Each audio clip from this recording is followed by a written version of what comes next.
Jemi kthyer fillimisht me trajnerin e skuadrës së PES, ku do të bëjmë një intervistë të shkurtër sa i përket pra kësaj ndeshje. Coach, interesting game, might say, managed to come back in second quarter, but then again, a loss.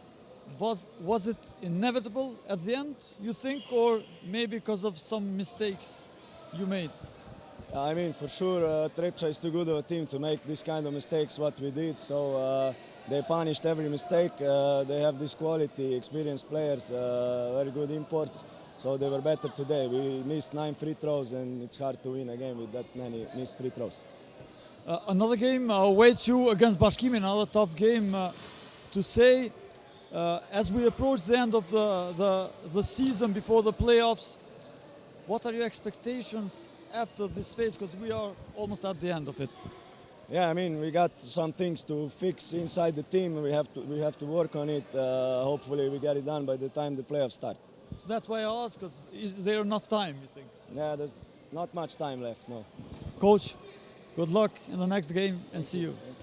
Thank you. Ishim me trajnerin e PES, pra lidhur me takimin trajnerëve vetë përmendi atë që ishte evidente, pra thasha ishte e evitueshme të humbja në fund, pse patën PEA momentet e veta, sidomos në çerekun e dytë. Trajneri tha normalisht kundër një skuadre si Trepča, gabimet të cilat i bëm, sidomos në gjuajtjet e lira, edhe po llogaritur pastaj se çerekun e parë, por edhe çerekun e tretë brenda perimetrit, tha normalisht gabimet të tilla kundër një skuadre si Trepča në fund të kushtojnë.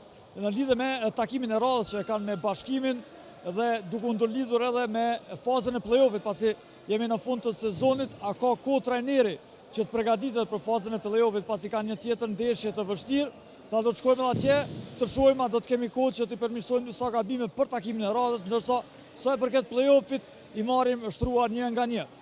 Kjo sa i përket intervistës me trajnerin e skuadrës së PES, ndërsa e presim tani edhe trajnerin Beqiragić për të kthyer edhe marrë një pronësim edhe nga vetaj.